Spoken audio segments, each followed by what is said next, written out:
नमस्ते। एजिएम टेक्नोलोजीमा यहाँ सबैलाई हार्दिक स्वागत छ। म नवराज बुढा। एजिएम टेक्नोलोजीमा हामी विभिन्न खाले टेक्निकली भिडियो चाहिँ लिएर आउने गर्छौँ। आज पनि हामी तपाईँको माझमा एउटा भिडियो लिएर उपस्थित भइसकेका छौँ। आजको भिडियोमा हामी जुन तपाईँको कम्प्युटरमा चाहिँ जुन ओल्ड जेनेरेसनमा चाहिँ वायरलेस जुन वाइफाई चाहिँ कनेक्सन कसरी गर्ने भन्ने बारेमा चाहिँ सम्बन्धित रहेको छ। कृपया तपाईँ यस च्यानलमा नयाँ हुनुहुन्छ भने च्यानल चाहिँ सब्स्क्राइब गर्नुहोला र तपाईँको सँग साथी आफन्तहरूलाई पनि सेयर गरेर धेरैलाई चाहिँ जानकारी चाहिँ दिन नभुल्नुहोला। अब लागौँ भिडियोमा।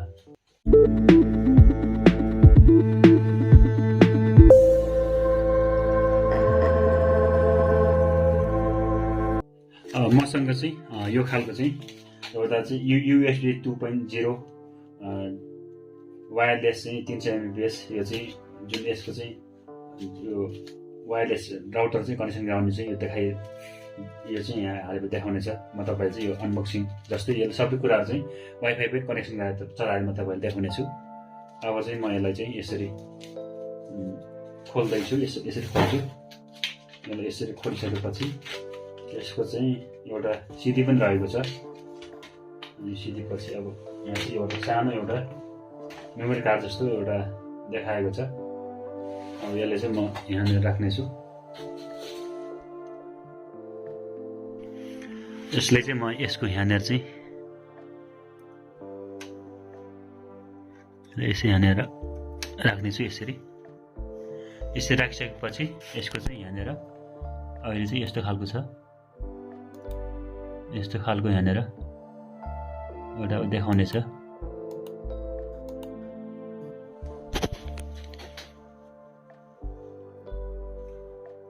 यसरी लागिसक्यो। यहाँनिर यस्तो खालको यो चिन्ह चाहिँ यो चिन्ह देखाएको छ। अब चाहिँ यहाँनिर म यो इन्टरनेट यहाँनिर थिच्छु।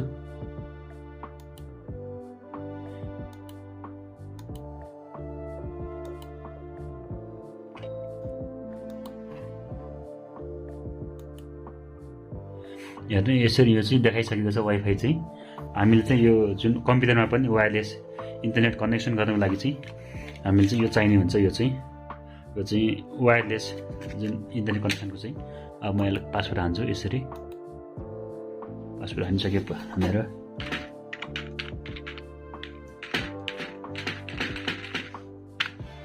मैले पासवर्ड यसरी हान्दैछु।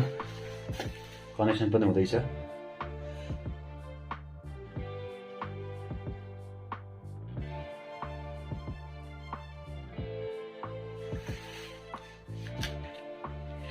कनेक्सन चाहिँ यो भइरहेको छ।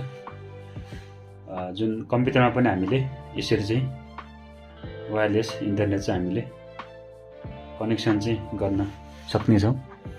यसको चाहिँ पासवर्ड मिलेको छैन जस्तो लागेको छ मलाई। यसरी पासवर्डमा हान्छु फेरि।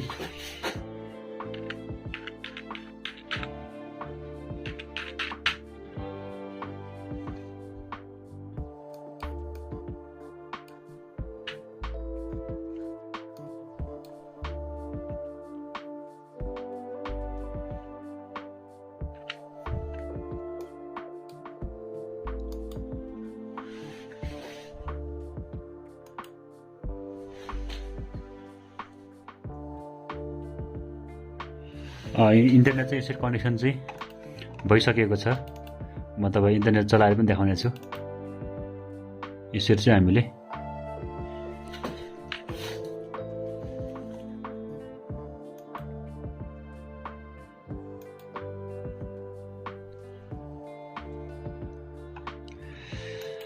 चाहिँ डेस्कटपमा पनि यसरी चाहिँ सिधै ल्यान्ड केबल बिना नै हाम्रो चाहिँ यो पोर्ट बिग्रियो भने चाहिँ ल्यान्ड केबल चाहिँ हाल्नुपर्ने हुन्छ। यो जुन हामीले यो वायरलेस चाहिँ इन्टरनेट कनेक्सनको यो राख्यो भने चाहिँ हामीले बिना ल्यान्ड केबल पनि कम्प्युटरमा पनि ल्यापटपमा जस्तै इन्टरनेट चाहिँ चलाउन सक्छौँ। र आजको भिडियो यति नै। तपाईँले कस्तो लाग्यो यस्तै सल्लाह सुझावहरू कमेन्ट बक्समा लेख्न नभुल्नुहोला। र हरेक आइटीका सामानहरू चाहिँ तपाईँलाई खरिद गर्नु छ भने चाहिँ डाङको तुलसीपुरमा रहेको बाहिने चोकको लेफ्ट साइडमा आइटी स्टोरमा गएर तपाईँले यी यस्ता कम्प्युटरहरू ब्रान्डेड एसेम्बल कम्प्युटर ल्यापटप आदि तपाईँलाई चाहिँ आवश्यक पर्ने सामानहरू चाहिँ खरिद गर्न सक्नुहुनेछ। र यति भन्दै आजको भिडियोबाट म नवराज बुढा पनि छुट्टिन्छु। अर्को भिडियोमा फेरि आउँछु। तपाईँको दिन शुभ रहोस्। हवस् त, नमस्ते।